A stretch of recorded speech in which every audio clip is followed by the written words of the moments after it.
मैं पहले पेज यानी स्लाइड 1 और 2 का शीर्षक पढ़ती हूँ। मानचित्र पृथ्वी को समझने का हमारा साथी। पर शुरुआत करने से पहले ही मेरे दिमाग में एक सवाल आ रहा है।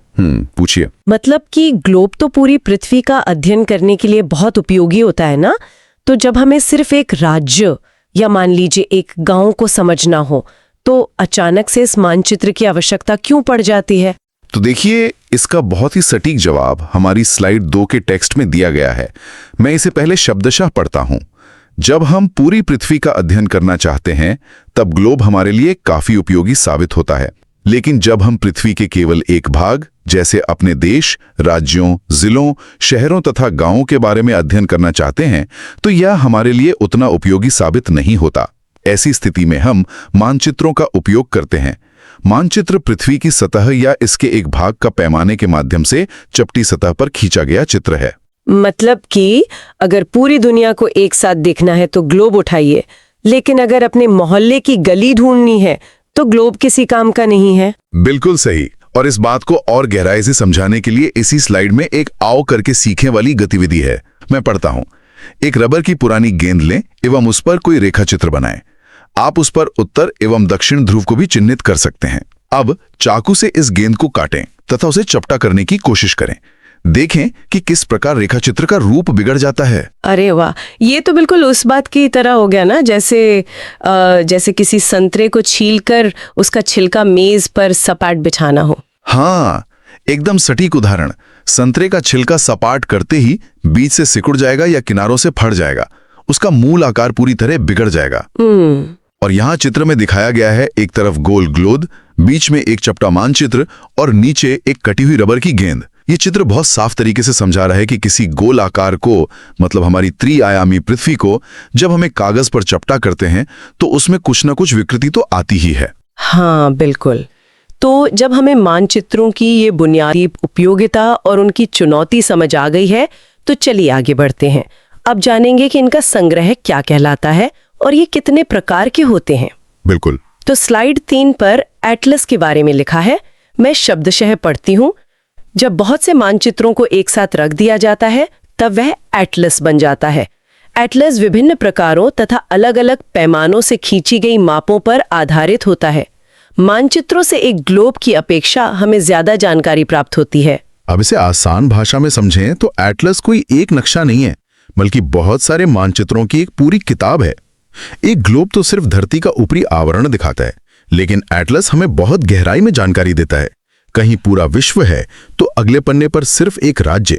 अच्छा। और यहाँ चित्र में दिखाया गया है एक खुली हुई एटलस की किताब, जिसमें अलग अलग पन्नों पर अलग अलग रंगों से दुनिया के विभिन्न हिस्सों को बहुत ही बारीकी से दर्शाया गया है। क्या बात है। तो इसका मतलब है कि मानचित्र केवल एक ही प्रकार के नहीं होते। अब हम स्लाइड 4 और 5 पर आते हैं, जहां मानचित्रों के प्रकार बताए गए हैं। मैं भौतिक मानचित्र की परिभाषा शब्दशः पढ़ती हूँ। पृथ्वी की प्राकृतिक आकृतियों जैसे पर्वतों, पठारों, मैदानों, नदियों, महासागरों इत्यादि को दर्शाने वाले मानचित्रों को भौतिक या उच्चावच मानचित्र कहा जाता है। देखिए, ये बहुत सरल है। भौतिक का मतलब है जो प्रकृति ने बनाया है। इसमें इंसान द्वारा खींची गई कोई सीमा नहीं होती। और यहाँ चित्र में दिखाया गया है कि कैसे भूरे रंग में बड़े बड़े पहाड़ खड़े हैं और नीले रंग में नदियां बह रही हैं। यह धरती का प्राकृतिक रूप है। हाँ, बिल्कुल साफ है। और इसके ठीक विपरीत है राजनीतिक मानचित्र। स्लाइड 5 पर लिखा है। मैं पढ़ देता हूँ। राज्यों, नगरों, शहरों तथा गांवों और विश्व के विभिन्न देशों व राज्यों तथा उनकी सीमाओं को दर्शाने वाले मानचित्र को राजनीतिक मानचित्र कहा जाता है। तो इसे ऐसे समझ सकते हैं कि ये वो सीमाएं हैं जो इंसानों ने अपने स्वार्थ या प्रशासन के लिए बनाई हैं। प्रकृति ने तो भारत और नेपाल के बीच कोई लकीर नहीं खींची थी। और यहाँ चित्र में दिखाया गया है भारत का राजनीतिक नक्शा, जिसमें सभी राज्यों को अलग अलग रंगों और स्पष्ट सीमाओं के साथ बांटा गया है। बिल्कुल सही कहा आपने। भौतिक और राजनीतिक के बाद स्लाइड 6 पर एक तीसरे प्रकार का मानचित्र है, थीमैटिक मानचित्र। हाँ, मैं इसे शब्दशः पढ़ती हूँ। कुछ मानचित्र विशेष जानकारियां प्रदान करते हैं, जैसे सड़क मानचित्र, वर्षा मानचित्र, वन तथा उद्योगों आदि के वितरण दर्शाने वाले मानचित्र इत्यादि। इस प्रकार के मानचित्र को थीमैटिक मानचित्र कहा जाता है। मतलब अगर मैं इसे एक अनोखी तुलना से समझाऊं तो भौतिक और राजनीतिक मानचित्र हमें ये बताते हैं कि क्या चीज कहाँ है। हाँ। लेकिन थीमैटिक मानचित्र हमें किसी खास विषय की कहानी सुनाते हैं। जैसे अगर मुझे सिर्फ बारिश के बारे में जानना है या सिर्फ सड़कों का जाल समझना है। बिल्कुल, बहुत ही बेहतरीन तरीके से समझाया आपने। थीमैटिक का मतलब ही है किसी एक थीम पर आधारित होना। और यहाँ चित्र में दिखाया गया है 3 अलग अलग थीमैटिक मानचित्रों का उदाहरण। पहले चित्र में लाल रंग की रेखाओं से सिर्फ सड़कों का जाल दिखाया गया है। दूसरे चित्र में नीले रंग के अलग अलग शेड्स से वर्षा की मात्रा दिखाई गई है। और तीसरे में हरे रंग से वनों का वितरण। इसमें कोई और अतिरिक्त जानकारी नहीं है, सिर्फ मुख्य विषय पर ध्यान दिया गया है। ये तो बहुत ही स्पष्ट हो गया। तो अब तक हमने मानचित्र के प्रकार देख लिए, लेकिन अब स्लाइड 7 पर हम एक नए और बहुत महत्वपूर्ण हिस्से की ओर बढ़ रहे हैं। हाँ, मानचित्र के घटक। एक सटीक मानचित्र बनाने के लिए किन चीजों की आवश्यकता होती है? मैं स्लाइड 7 शब्दशः पढ़ती हूँ। मानचित्र के 3 घटक हैं, दूरी, दिशा और प्रतीक। और यहाँ चित्र में दिखाया गया है इन तीनों घटकों का विजुअल। दूरी को दर्शाने के लिए एक छोटा सा स्केल या पैमाना बना है। दिशा के लिए एक कंपास दिखाया गया है जिसमें NSEW लिखा है। और प्रतीक के लिए एक छोटा सा पेड़ और घर का चित्र बना हुआ है। ये तीनों मिलकर ही एक पन्ने को मानचित्र बनाते हैं। तो चलिए इनमें से सबसे पहले घटक यानी दूरी पर बात करते हैं। स्लाइड 8 पर दूरी और पैमाने के बारे में लिखा है। मैं इसे शब्दशः पढ़ता हूँ। मानचित्र एक आरेखन होता है जो पूरे विश्व या उसके एक भाग को छोटा करके कागज के एक पन्ने पर दर्शाता है। इसे एक छोटे पैमाने पर खींचा जाता है। पैमाना स्थल पर वास्तविक दूरी तथा मानचित्र पर दिखाई गई दूरी के बीच का अनुपात होता है। तो इसका गणित कैसे काम करता है? एक शिक्षक की तरह समझाइए। चलिए इसे एक बहुत ही आसान गणित से समझते हैं। मान लीजिए आपके घर से स्कूल की दूरी 10 किलोमीटर है। अब 10 किलोमीटर लंबा कागज तो हम ला नहीं सकते। नहीं, बिल्कुल नहीं। तो हम क्या करते हैं, हम मान लेते हैं कि कागज पर 1 सेंटीमीटर की दूरी असल जमीन के 5 किलोमीटर के बराबर होगी। तो 10 किलोमीटर दिखाने के लिए हम कागज पर सिर्फ 2 सेंटीमीटर लंबी लाइन खींचेंगे। यही पैमाना है। और यहाँ चित्र में दिखाया गया है एक सड़क का नजारा जिसके नीचे एक सफेद और काले रंग का स्केल बना है जो बता रहा है कि नक्शे का एक हिस्सा असल जमीन पर कितनी दूरी के बराबर है। अरे वाह, ये तो बहुत आसान हो गया। लेकिन स्लाइड 9 पर लिखा है कि पैमाने भी 2 प्रकार के होते हैं। मैं शब्दशः पढ़ती हूँ। जब बड़े क्षेत्रफल वाले भागों जैसे महाद्वीपों या देशों को कागज पर दिखाना होता है तब हम छोटे पैमाने का उपयोग करते हैं। जब एक छोटे क्षेत्रफल वाले भाग जैसे आपके गांव या कस्बे को कागज पर दिखाना होता है तब हम बड़े पैमाने का उपयोग करते हैं। ये थोड़ा उल्टा नहीं लग रहा सुनने में? हाँ, पहली बार सुनने में थोड़ा कंफ्यूजिंग लगता है, लेकिन इसे ऐसे समझिए। जब हमें पूरा भारत एक छोटे से पन्ने पर दिखाना है तो हमें बहुत सारी जमीन को बहुत ज्यादा सिकोड़ना पड़ेगा। इसलिए पैमाना छोटा रखा जाता है। इसमें हम छोटी छोटी गलियां नहीं देख सकते। अच्छा। लेकिन जब सिर्फ एक गांव का नक्शा बनाना हो तो हम उसे थोड़ा जूम इन कर सकते हैं। तब हम बड़े पैमाने का इस्तेमाल करते हैं। बड़ा पैमाना हमें अधिक जानकारी देता है, जैसे कुआं कहाँ है, पोस्ट ऑफिस कहाँ है। समझ गई। छोटा पैमाना बड़े देशों के लिए और बड़ा पैमाना छोटे गांवों के लिए जो बहुत अधिक जानकारी देता है। और इसी बात को समझाने के लिए स्लाइड 10 पर एक बहुत ही मजेदार आओ करके सीखें गतिविधि है दूरी मापने के लिए। मैं इसे पूरी तरह से शब्दशः पढ़ती हूँ। चित्र को देखें, वहां एक पैमाना बना है। इसका उपयोग स्थानों के बीच की दूरी मापने में किया जा सकता है। उदाहरण के लिए एक कुआं एवं पेड़ के बीच की दूरी 5 सेंटीमीटर है। इसका मतलब होता है कि वास्तविक दूरी 50 मीटर है। अब एक पोस्ट ऑफिस जो बिंदु ए पर है और करीम का घर जो बिंदु ई पर है के बीच की दूरी ज्ञात करें। तो लेकिन बच्चों को इसे कैसे समझाना है? यहाँ चित्र में दिखाया गया है एक छोटे से गांव का नक्शा। अब करीम का घर बिंदु ई पर है और पोस्ट ऑफिस बिंदु ए पर, लेकिन रास्ता सीधा नहीं है। पहले ई से सी, फिर सी से एम, फिर एम से बी और तब ए। तो इसे नापेंगे कैसे? बहुत आसान है। आप एक धागा लीजिए, उस धागे को इस टेढ़े मेढ़े रास्ते पर नक्शे के ऊपर रखिए, फिर इस धागे को सीधा करके किसी सामान्य स्केल से नाप लीजिए। अगर वो धागा 12 सेंटीमीटर का निकला और हमारा पैमाना 1 सेंटीमीटर बराबर 10 मीटर है तो कुल दूरी हो गई 120 मीटर। क्या बात है!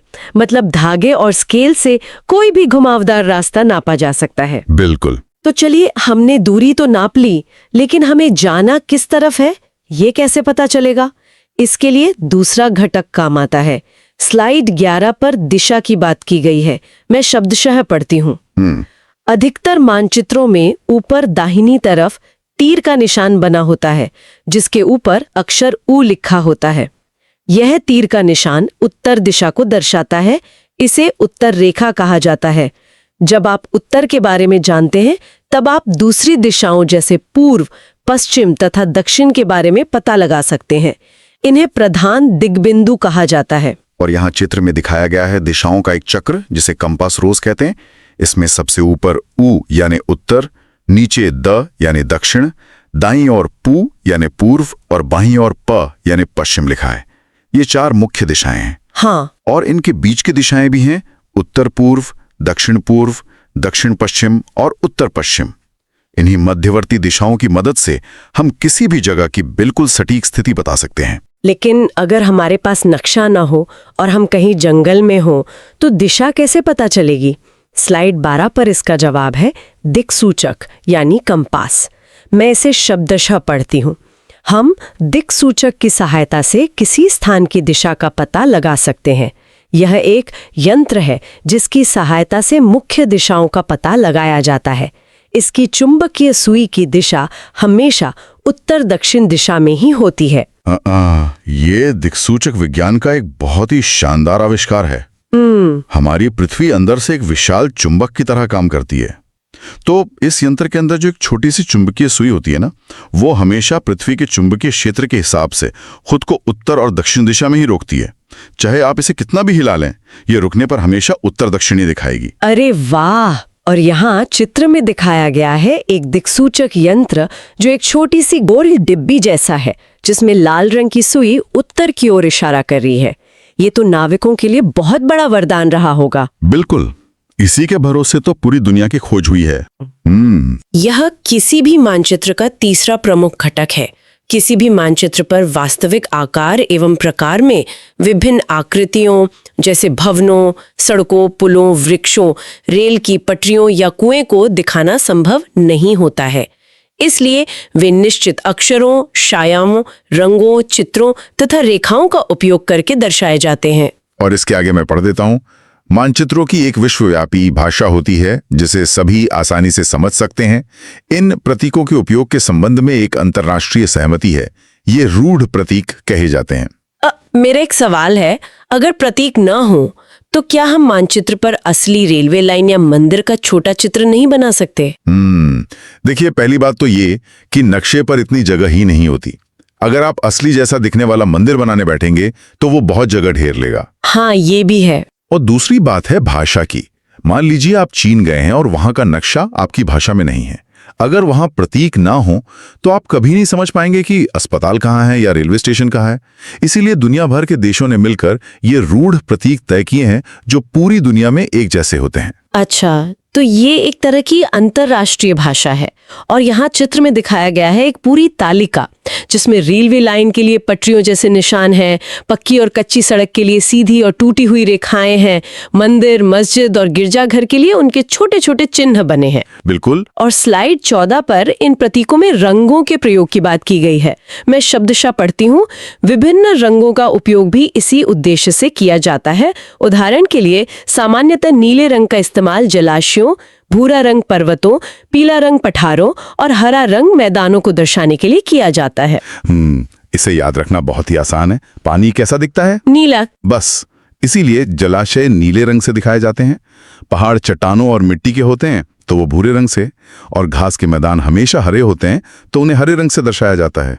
और यहाँ चित्र में दिखाया गया है एक रंगीन नक्शा जहाँ नदी नीले रंग से बह रही है और पेड़ हरे रंग से चमक रहे हैं।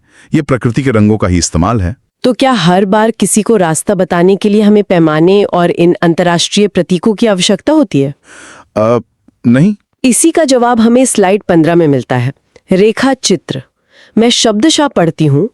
रेखाचित्र एक आरेखन है जो पैमाने पर आधारित न होकर याददाश्त और स्थानीय प्रेक्षण पर आधारित होता है। कभी-कभी किसी क्षेत्र के एक कच्चे आरेखन की आवश्यकता वहां के एक स्थान को दूसरे स्थान के सापेक्ष दिखाने के लिए होती है। इसे रेखाचित्र मानचित्र कहते हैं। मान लीजिए आपको अपने किसी दोस्त को पहली बार अपने घर बुलाना है, हाँ, तो क्या आप पैमाना लेकर नक्शा बनाएंगे? बिल्कुल नहीं। मैं तो बस कागज पर एक टेढ़ी मेढ़ी लाइन खींच दूंगी कि यहाँ से सीधे आना, फिर स्कूल के पास से मुड़ जाना। बस यही कच्चा आरेखन रेखाचित्र कहलाता है। इसमें कोई स्केल नहीं होता। और यहाँ चित्र में दिखाया गया है मेरे घर से स्कूल का रास्ता, जिसमें बस कुछ लकीरें और कुछ निशान हैं, बिना किसी सटीक पैमाने के। लेकिन अगर हमें बहुत ही छोटी जगह की बिल्कुल सटीक जानकारी चाहिए हो तो स्लाइड 16 पर खाका के बारे में लिखा है। हाँ। मैं शब्दशः पढ़ती हूँ। एक छोटे क्षेत्र का बड़े पैमाने पर खींचा गया रेखाचित्र खाका कहलाता है। एक बड़े पैमाने वाले मानचित्र से हमें बहुत सी जानकारियां प्राप्त होती हैं, लेकिन कुछ चीजें ऐसी होती हैं जिन्हें हम कभी-कभी जानना चाहते हैं, जैसे किसी कमरे की लंबाई एवं चौड़ाई, जिसे मानचित्र में नहीं दिखाया जा सकता है। उस समय हम लोग बड़े पैमाने वाला एक रेखाचित्र खींच सकते हैं, जिसे खाका कहा जाता है। तो देखिए, रेखाचित्र और खाका में एक बहुत बड़ा अंतर है। रेखाचित्र बस याददाश्त पर आधारित एक रफ ड्राइंग है। हाँ। लेकिन खाका, या जिसे हम अंग्रेजी में प्लान कहते हैं, वो बहुत सटीक होता है। जैसे अगर आपको घर बनवाना है तो आर्किटेक्ट एक कमरे का खाका बनाता है। वो बताएगा कि कमरा कितने फीट लंबा है, दरवाजा कहाँ है। अच्छा। और इसे समझाने के लिए यहाँ एक आओ करके सीखें गतिविधि है। मैं पढ़ता हूँ, अपने स्कूल के भवन का एक खाका खींचें और निम्नलिखित को दर्शाएं। प्रधानाचार्य का कमरा, आपका वर्ग कमरा, खेल का मैदान, पुस्तकालय इत्यादि। और यहाँ चित्र में दिखाया गया है एक कमरे का खाका, जिसमें दीवारों की लंबाई, दरवाजों की स्थिति और खिड़कियों की जगह बहुत ही सटीक पैमाने पर नाप कर बनाई गई है। अरे वाह, मतलब खाका छोटी जगह का बहुत बड़ा और सटीक रूप है। बिल्कुल।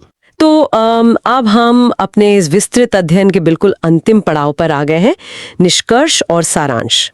मैं स्लाइड 17 पर लिखे सार और परीक्षा के लिए महत्वपूर्ण बिंदु एक एक करके शब्दशः पढ़ती हूँ। ठीक है। पहला, मानचित्र पृथ्वी की सतह का पैमाने के अनुसार खींचा गया चित्र है। दूसरा, मानचित्र के 3 प्रमुख घटक हैं, दूरी, दिशा और प्रतीक। तीसरा, भौतिक मानचित्र प्राकृतिक आकृतियों को, राजनीतिक मानचित्र सीमाओं को और थीमेटिक मानचित्र विशेष विषयों को दर्शाते हैं। चौथा, बड़ा पैमाना छोटे क्षेत्र की विस्तृत जानकारी देता है, जबकि छोटा पैमाना बड़े क्षेत्र को दर्शाता है। तो अगर हम एक त्वरित रिवीजन करें तो बस यही याद रखना है कि मानचित्र ग्लोब से ज्यादा उपयोगी हैं।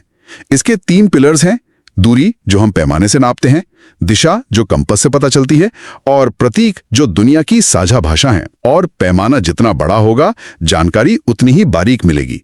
बिल्कुल। और इसी के साथ स्लाइड 17 पर ही एक और बहुत ही आधुनिक जानकारी दी गई है, भुवन पोर्टल के बारे में। हाँ, मैं इसे शब्दशः पढ़ता हूँ।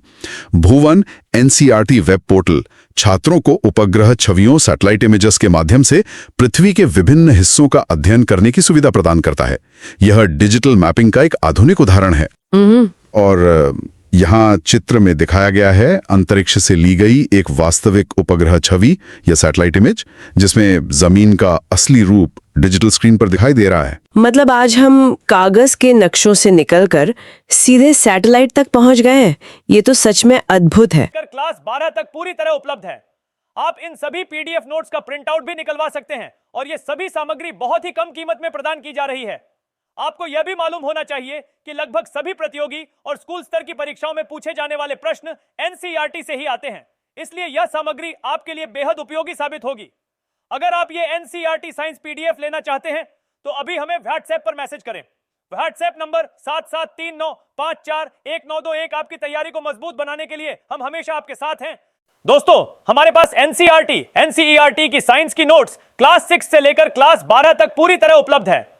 आप इन सभी पीडीएफ नोट्स का प्रिंट आउट भी निकलवा सकते हैं और यह सभी सामग्री बहुत ही कम कीमत में प्रदान की जा रही है।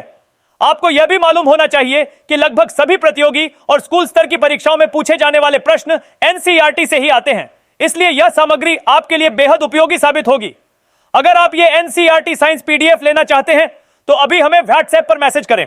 व्हाट्सएप नंबर 7739541921 आपकी तैयारी को मजबूत बनाने के लिए हम हमेशा आपके साथ हैं।